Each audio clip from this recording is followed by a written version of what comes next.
guys. I missed y'all. I'm glad to see y'all this Wednesday night. So I want to continue on with identity, because I think it's very important that we know who we are. Because if we don't know who we are, we're going to be pretty ineffective when we go out and try and tell other people who they are. So what I want to focus on tonight specifically is not who I say you are, and not who you think you are, but who God says you are. You is. How do you say that? You are. You are. Okay. Because you know, we get bombarded every day by other people, companies, magazines that try and tell us who we are, that try and give us a false self-image. And there's all different kinds of motives of why they do that. Friends, family, they might try and tell you who you are to build you up. Even though, it may not, they may see something false about you and try and tell you who you are, not maliciously, but to build you up. But it might not line up with what God has said you are. Strangers might just look at you, you've heard the saying, judging books by their covers. Yes, sir. I was once called a Zach. A Zach? What is a Zach? I don't know. Maybe they were calling you. Someone said it looked like a Zach. Oh, okay. So I don't know what that means. I think you look like a Toby. Myself, that's just me. Companies like makeup companies or diet companies might tell you need some more makeup, or you need to lose some weight, or whatever. You need to buy some clothes. You need to buy some clothes. You need to be a little more stylish. But who we are is really ultimately who we were created to be. So that one sentence in itself tells you how we get our identity from our Creator. Because who we were created to be is who we are. And the only person that can tell us that is the one that created us, right? Well, that's what I think. And this is I need to get some, because I'm going to be doing this a lot tonight, because I can barely read my phone now. I'm getting old. I do not recommend that, by the way, youngsters. Getting old is a little hard. We're constantly going to hear things about ourselves, and it's important that we know.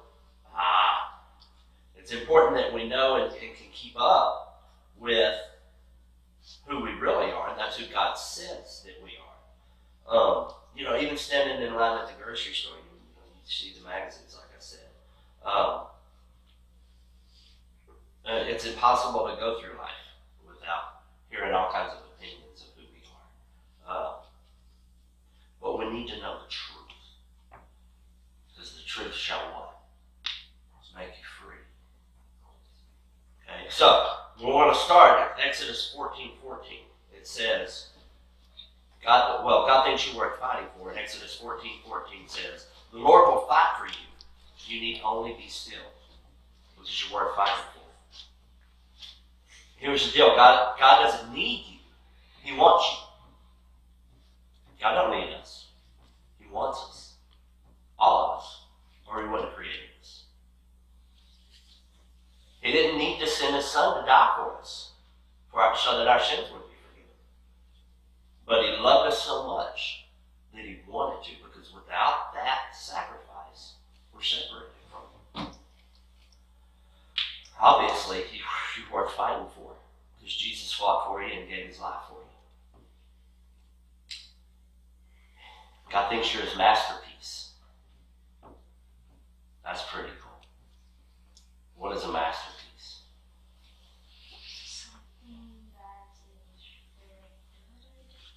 Something that you created that you hold above everything else.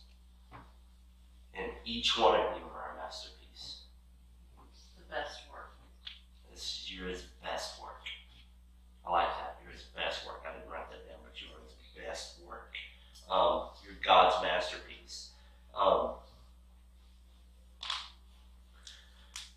When a famous artist creates a new painting, fans from all over the world will fly in and pay gobs of money just to have it hanging in their houses. Another type of artistic expression is music. Y'all have music that y'all like, right? Well, think about your favorite artist and your favorite song from that artist. That's a masterpiece. I have several. You have several. See, you got lots of masterpieces. You need more walls. Well, you're God's masterpiece. You know, just like people will ooh and ah, just like y'all ooh and ah over your favorite song, you will hear it all the time. That's how God thinks about y'all. That's how He treats y'all. He oohs and ahs over y'all. He sings over y'all. Did y'all know that? He actually sings over y'all. That's amazing. It's cool. That's amazing. Sounds fun. Yeah, Well- that sounds funny. Well, let's put it this way. Like, you know, like when there's a baby and it looks so cute and you're like, oh, look at it. Oh. That's kind of how God is. When they get older, it's true. Sorry.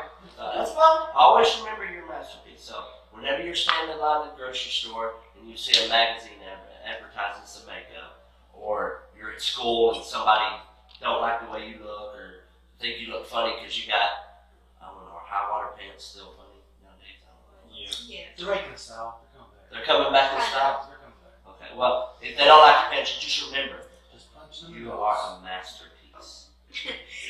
And if you punch them in the nose, do it in the name of Jesus and pray for them. I do not recommend you punch them in the nose. Pray for them and love them. Because they also are God's masterpiece. What? Yeah. JP. I know. What? Even JP is God's masterpiece. Even me, I'm a masterpiece. I may not look like it. My shirt does, but but I ain't white yet. So, okay, and also, and this is cool. This is what I really like. God thinks that you are more than a conqueror. Can y'all even grasp that? Romans 8:37 says, "No, in all things, all these things, we are more than conquerors through Him that loved us." Wow, more than conquerors. I don't know about you, but sometimes I feel not like a conqueror at all. Y'all ever feel like that? What's up? You feel like that sometimes? Y'all ever feel like a coward? Yeah, me too. What's some instances you feel like a coward? I'm really sensitive. Huh? I'm really tender-headed because last night Kayla kept pulling my hair because I couldn't get because I want to give her back the remote. Well, that's a good reason to pull your hair, but that doesn't Hey! mean you're I'm kidding. That's But that doesn't mean you're a coward. That just means you're tender-headed. and I'm really scared of fighting. Oh. Yeah. Well, I don't like fighting. Hey, there's nothing. Well, if anyone ever tells you that they're not scared of getting into a fight, number one, They're lying. they're lying, or number two, they might be a little off in the head. Who wants to get hurt? Who wants to? I mean, Yeah. I know people. What's up, Toby? Who wants to get hurt? No one wants to get hurt. Who wants to fight? Who started? Normally, yeah. Now that's a very good point. Passion, and I always say a life without passion isn't really a life at all. But passion can sometimes prompt you into a fight. And I don't mean just passion about a girlfriend or whatever.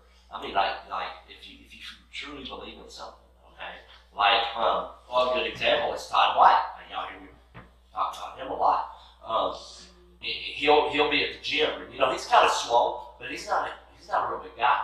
He'll be at the gym, and there's some monsters at the gym. He'll go up, he'll beat him on the chest and say, "I hope Jesus is in there." You know, and sometimes he don't get a good response from these great big old Hulk-looking dudes, you know. But he's like, "Hey, I'm willing to take one for the team."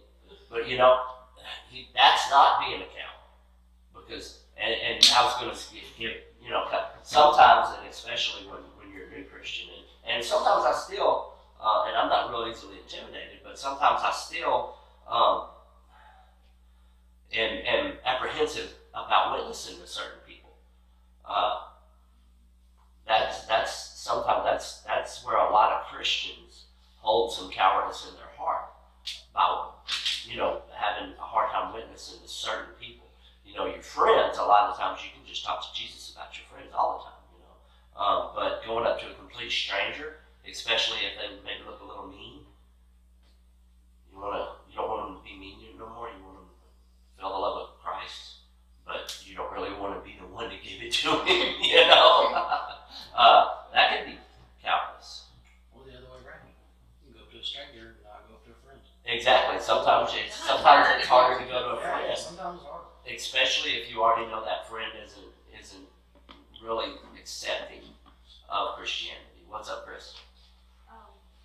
I'm a coward about showing feelings for what I'm going through right now.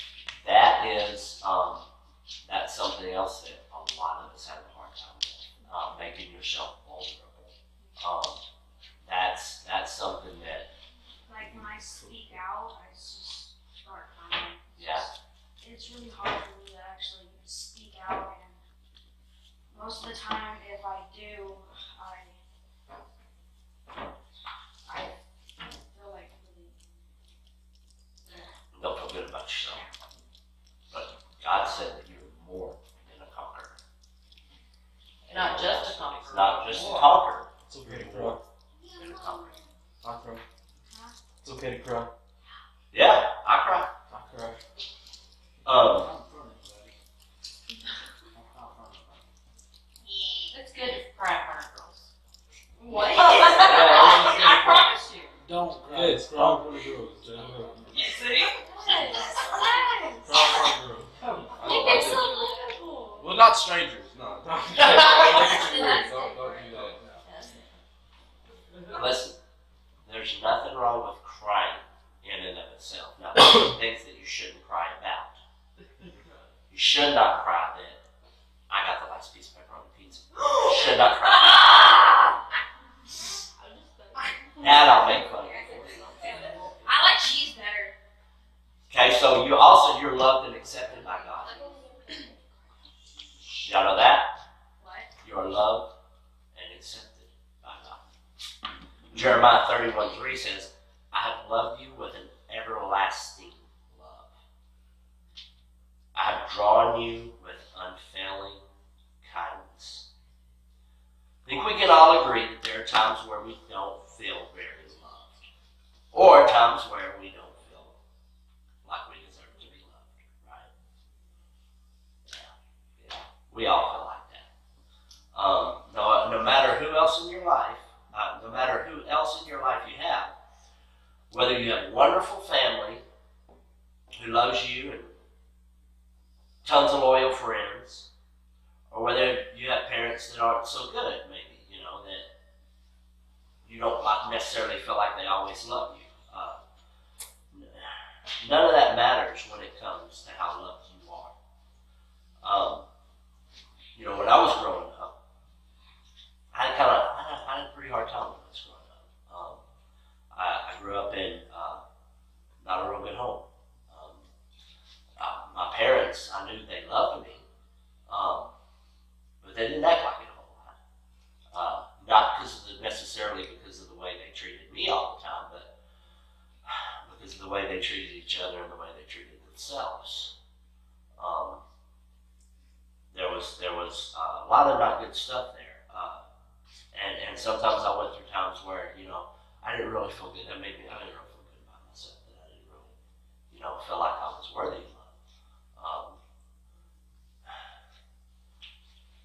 My parents they wasn't churchgoers. They never, y'all see my mom in church now. She just started coming when we started coming. I didn't have the opportunity to grow up in a church where I could hear that and feel that I was loved. So I'm real happy that y'all are all here and that we can at least make sure that y'all know we love you and that y'all know God loves you. When He thinks of you, He doesn't just love you. Remember, it's said I love you with an everlasting love. That means everlasting. That works both ways. Because he loved you and knew you before you were created in your mother's womb. And he's going to love you forever now, forever. I mean, there's no end. And we have a hard time grasping that as humans. Forever. Because we experience time linearly. We can never go back to the minute while ago. But God is different. See, because God created the universe, he's not bound by the rules of it like we are. See, so that's how God knew who you were before you were even created. Because, okay, it's like if you had a house of glass and you built that house of glass. So if we built this house of glass, then we're outside of it. We're not bound by we're not confined by the rules of that house, by the walls of that house. So what we can do is we can see it. We rent it out, and that's kind of what God has done with us in this universe. Kind of rented it out to us, but we have a specific set of rules we follow, right?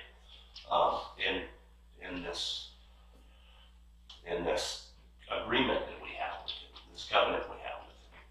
And so, but what he can do is he can stand in front of the house, in front of this universe, and he can see the beginning, the front door, at the same time as he can see the end of the back door.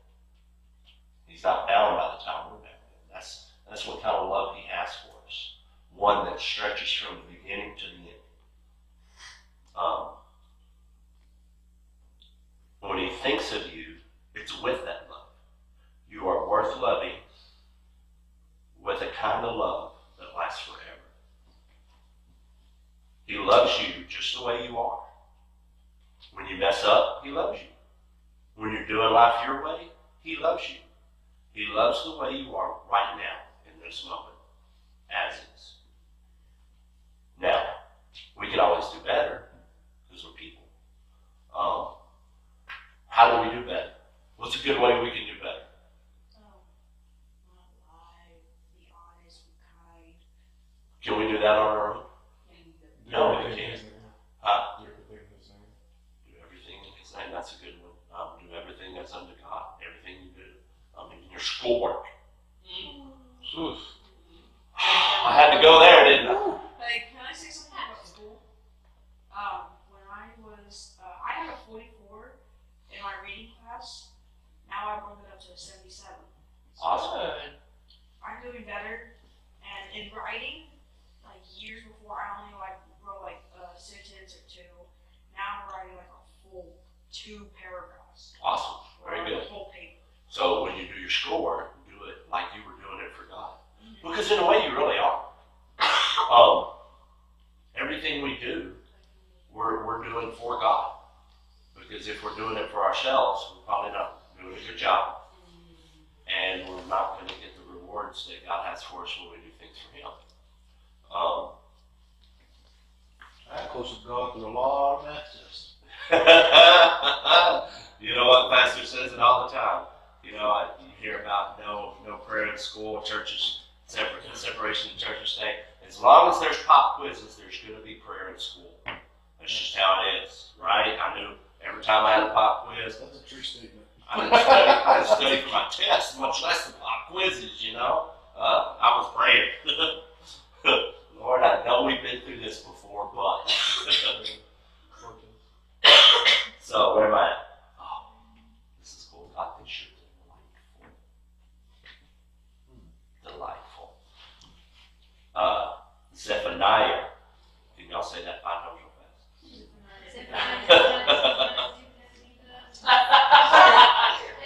Yeah. Now I want y'all to go home and read that whole book. Zephaniah 3:17 says, "The Lord your God is with you, the mighty warrior who saves. He will take great delight in you. In his love he will no longer rebuke you, but will rejoice over you with singing." See, I told you he's so over you. He sings hallelujah. That's awesome. No, we sing hallelujah to him. Oh. You don't sing it to us, because hallelujah is like the highest praise sang it to him. So can you even wrap your mind around this? The mighty warrior who saves, the creator of the universe. Y'all know how big the universe is? Big. No, not at all. As humans, we really can't wrap our mind around it. So, do you even know how big the solar system is? No. Okay, let me give you a little example. So, if there was so say I had a basketball in my hand, and it's the sun, right? Why basketball? This basketball, because it's easier to. It's big. So that it's fairly good size compared to the other thing. So I had a basketball in my hand, and it's the sun, and it's to scale. And the Earth would be about the size of a pea, What? a little green pea. I thought it was like. Grain of sand. Well, a grain of sand would be about the size probably of Mercury, maybe a little smaller. But this pea, the Earth, would be what, about a quarter of a mile away? No, hold on, I can't remember now. Basketball pea, about 200 yards away. 2 football fields away. Oh, God. That's how 93 million miles. That's how far we are from the sun. So if the sun was a basketball and the Earth was a pea, it would be about 200 yards away. Jupiter would be about 1/8 of a mile away. What's a mile away? 1 mile is 5,832 foot. No, what?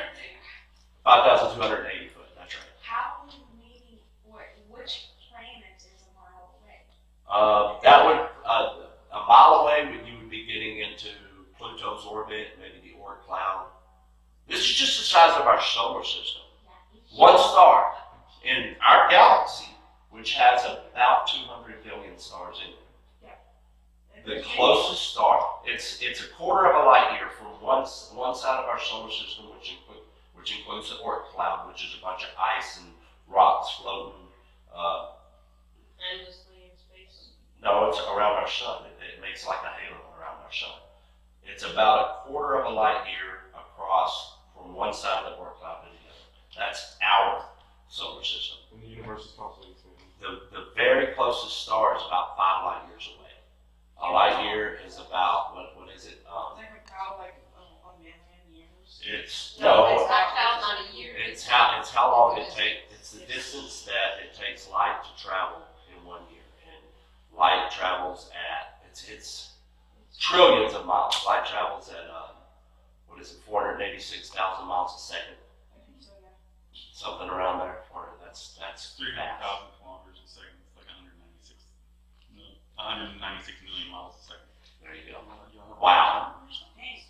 that's crazy, I barely know my phone number. crazy big. So the person who created all of this, now he created all of this, delights in you. It would be nice to hear from anyone that you are worth delighting over, but from God, it's pretty awesome. That's pretty awesome. We often allow what others think about us to shape how we think of ourselves, but that's really got to stop, right? Because, I mean, if we start to believe what other people think about us, then we're not going to believe what God thinks about us, right? And then we're not going to be who we were created to be, because we're going to be believing what everybody else is lying to us about. Losing my place. So from now on, you need to think of yourself the way God thinks of you. When you have the creator of the universe saying these things about you, does it really matter what anyone else thinks about you? No. Honestly. I mean, it sounds kind of funny. It's a little ridiculous, you know. No. I mean, once we've heard these things, it just seems silly to worry about what anyone else thinks. Think about how you feel when you know that someone thinks or says something mean about you. Now think about how you felt just now hearing those things that God thinks and says about you. Don't you wish you could share that feeling with everyone?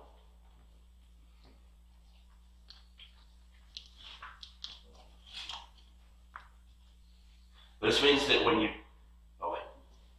we have a responsibility to stand up for each other, guys, and to shine the light of Jesus on each other. That means when you talk and think about others, you should do so with how they feel in mind. Do you want them to feel the way that you know how it feels when someone says something, mean about you, or do you want them to feel the way that how it feels to you to know what God thinks about you?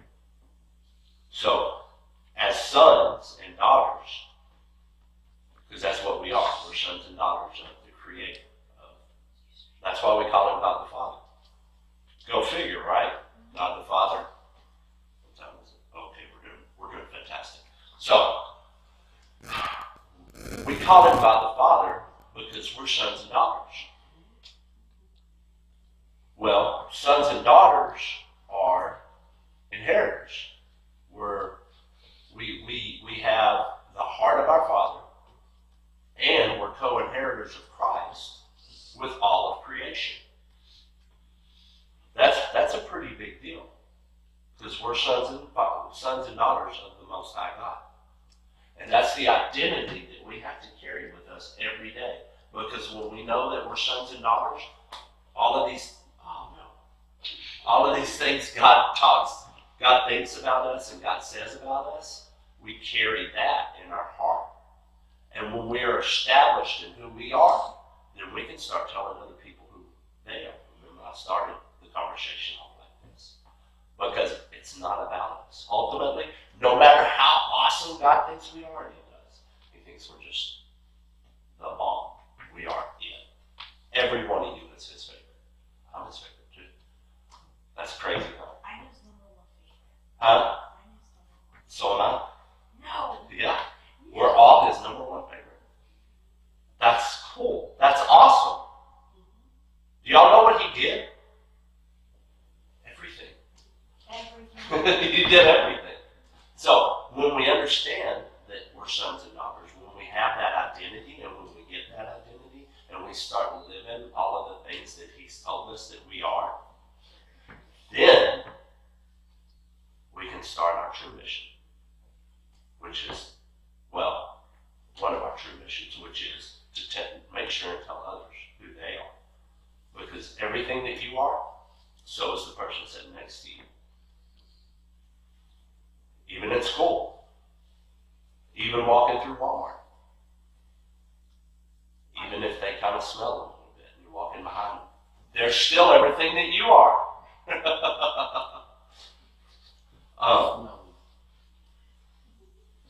Where was that?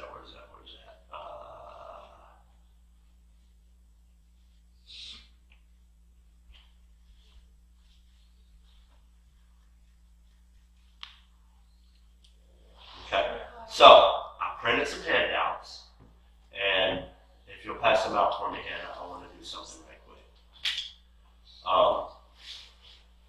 They seem a little awkward at first, but it's a good reminder of how we should act with each other. We should act supportive, reminding each other of what God thinks about us.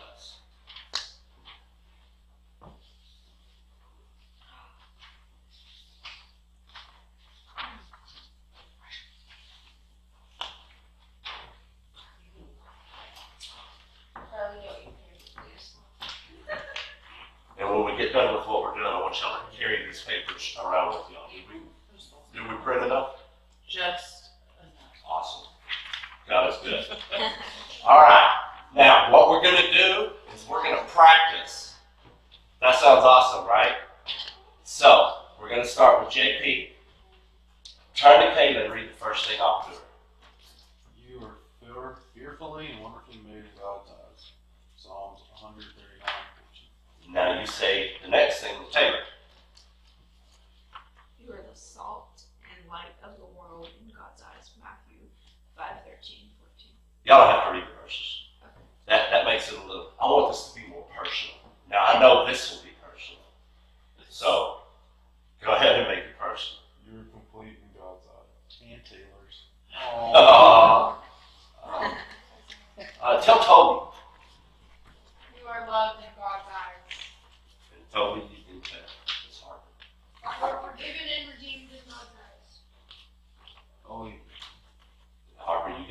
your sister.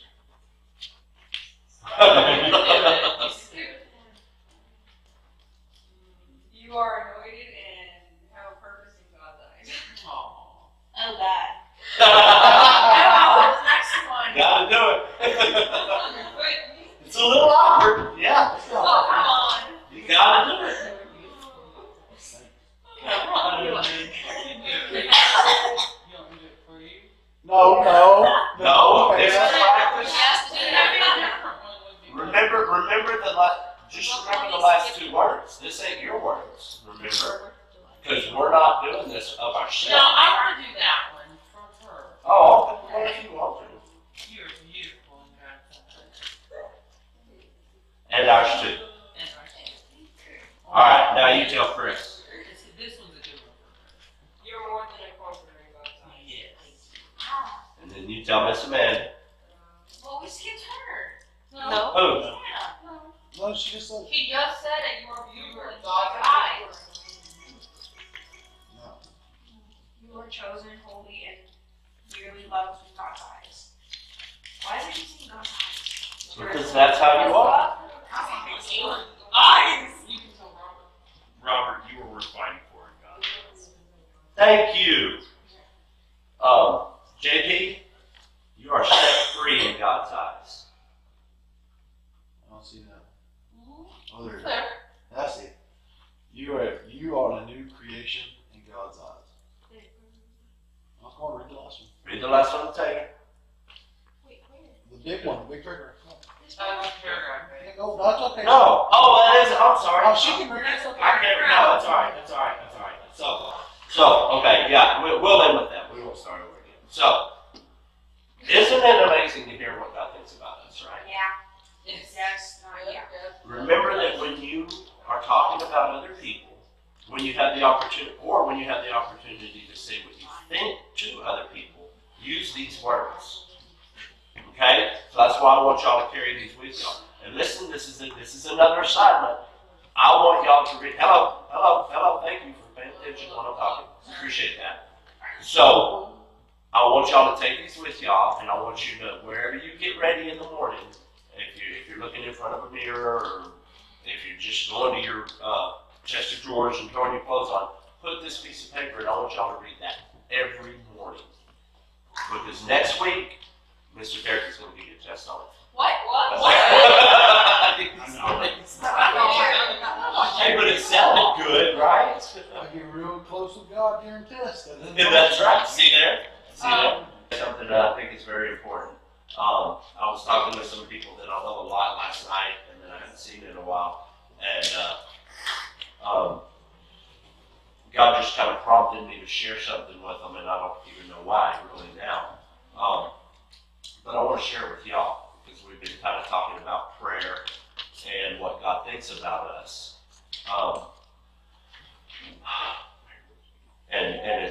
Prayer is very important, but there's two different kinds of prayer.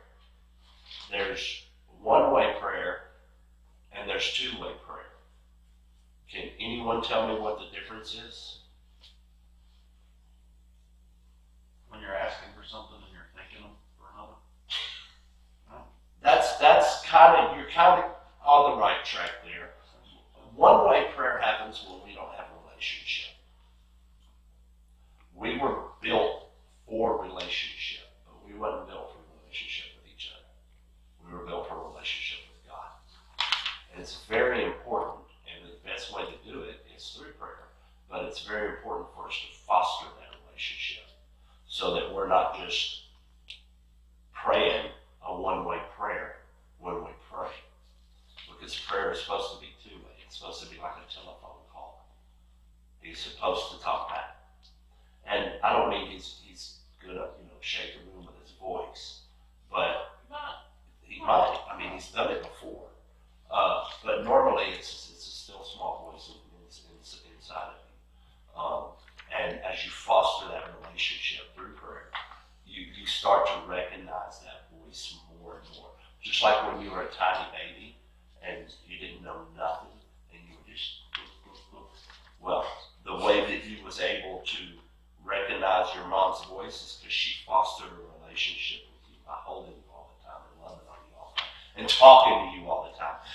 eventually you learn how to talk, and now you talk your ear off. You know what I'm saying? So that's how. It's the same way with God. It's the exact same way with God. Because you know what? He's talking up to you, and he's loving on you, and he's cooing over you, and he's singing over you all the time. But you're never going to know it if you're not trying to know that. So let's not be one-way prayers. Let's really work through prayer. And it takes a lot of prayer, and it takes a lot of listening. Because a lot of times when we're not real good at listening and we're praying, then we'll get something that our flesh will want, like we want to pass a test. You know? And it's probably always God's will for you to pass your test. But just like what it takes to pass that test, which is work and preparation and planning, it takes the same thing to start recognizing God's voice. Work and preparation and planning, and we do that through prayer. And, you know, getting always, what do we call it, a secret place? And we call it a secret place because that's the place you go to just be alone with God, and you can tell him everything. Because you know what? He already knows. Even when you're mad at him, and I've been mad at God, he already knows. So talk to him about it. Because first off, he's going to show you that you really ain't got a right to be mad at him. But it's gonna open up that two-way communication.